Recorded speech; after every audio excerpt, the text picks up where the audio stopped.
Okay, hello everybody. Welcome to the garage. It's a mess. Don't judge. Anyway, so we have a little bit of a project today because we have some worms coming in. That's right. I have officially turned into a worm farmer. So what we are going to be doing is we are going to be getting these 5-gallon buckets drilled with holes for the worms, so obviously they don't suffocate. But our worm bin is going to end up being basically a 3-tiered 5-gallon bucket. We got these at Tractor Supply. You can get them at pretty much any home improvement store. You can pick them up at restaurants, wherever you can find food grade, BPA free 5-gallon buckets. You can do this.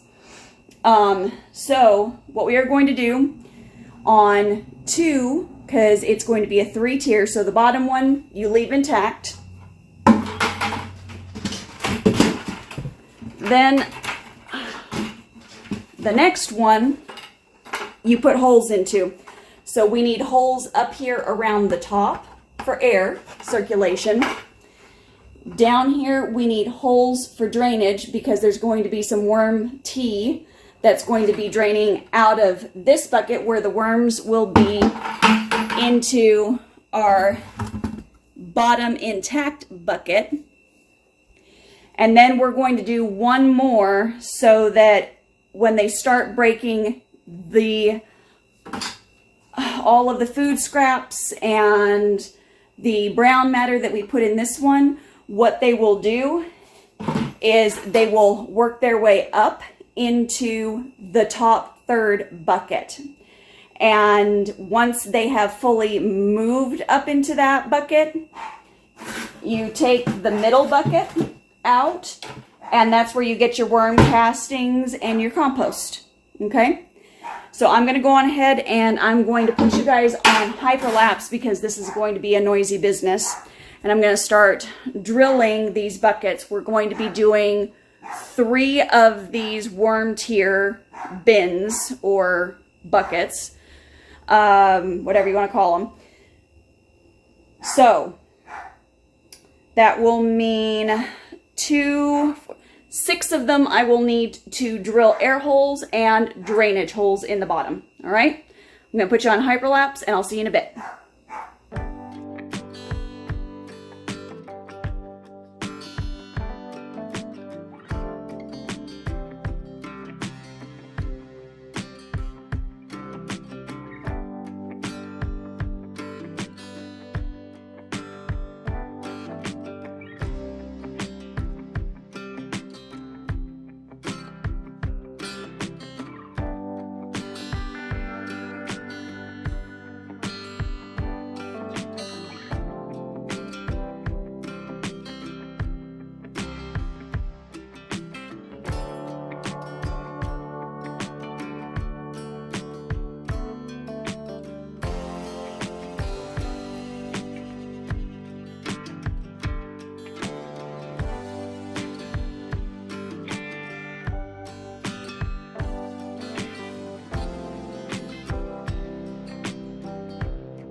All right,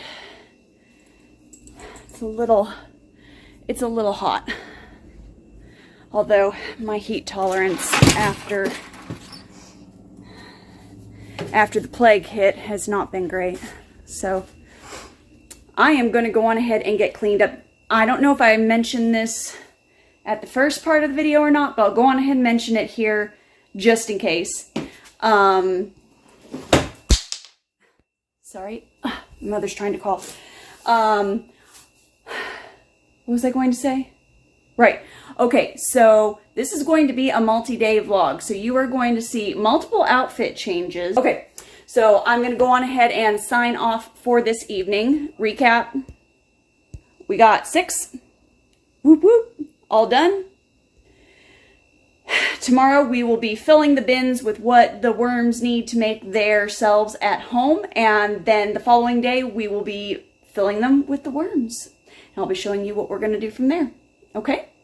So I'll see you tomorrow.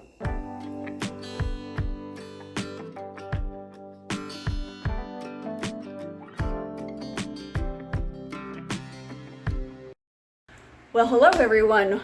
Day 2 is happening, obviously. At this point, you will have seen me getting our worm bins set up on that hyperlapse. Now I'm going to take a minute just to explain exactly what I did so that you can go on ahead and implement this as well. Come with me. All right, so these bins that I have prepared here, all of these are our drilled bins or buckets that we did yesterday. And in the bottom, of course, there's the holes, and you will have seen the first thing that I did was I put down about 3 layers of this brown paper. If you don't have brown paper like that, don't worry about it. You could use cardboard, you could use paper grocery sacks instead to line the bottom, and that's just to keep the worms initially from trying to go out through the holes and into the bottom where there will be death for them, because their first at least 24 hours to 3 days, they're going to be a little agitated and trying to escape their new environment. So that is just preventing them from doing so. That is the only reason that it is there. Now, after that, I put in shredded paper. You could use any kind of browns. So if you have a bunch of dried leaves, sticks, a good, nice wood mulch that is starting to break down and is finer, you can use that in here instead. Then after that, I started to feed the worms. So that is where the food scraps all came in. I've got them pretty well covered in here so you can't see that. So that's what the food scraps were. Avocados, absolutely some of their favorites. Overripe apples, they really love those. They do not like anything citrus, so don't do citrus. They love bananas, so I put banana peels in here. Now the other thing that you will have seen me sprinkle in here is crushed up eggshell. And then I used a bit of used coffee grounds. And that's grit because they really don't have teeth.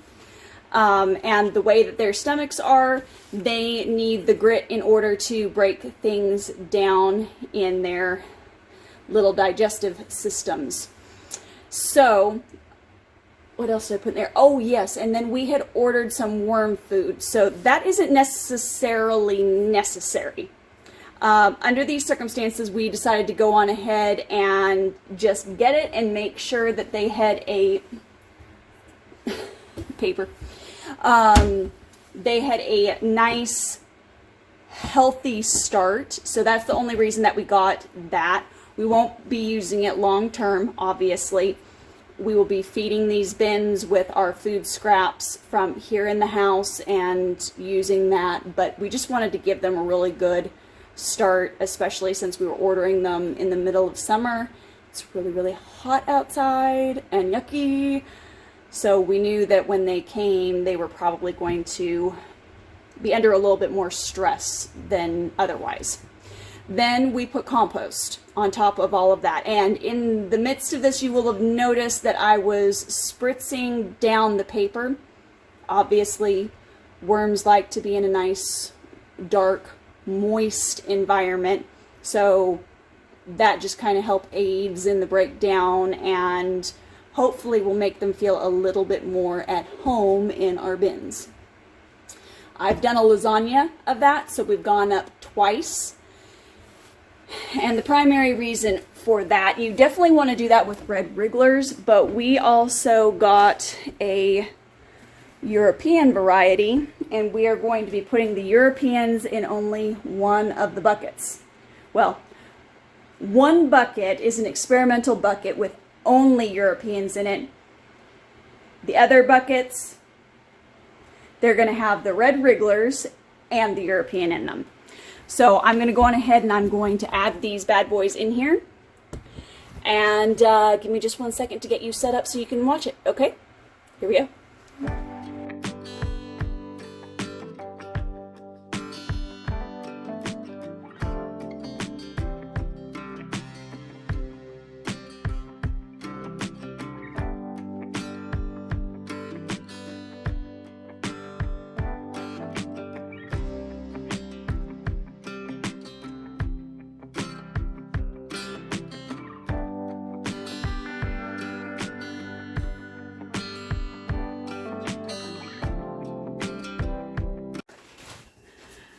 This is sad. I'm already having to save one of my worms here.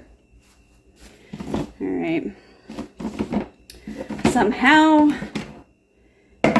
he jumped out of the mix. No worries. All right, so let me show you what's going on here, what this looks like. Dun, dun, dun, dun. Worm farm. I just went on ahead and put it up on some brick that we had for risers and leftover board there to make it easier for our access. You don't even have to do that if you don't want to. Now I've got the European over here on the far right. I'll keep them on the right so that way we know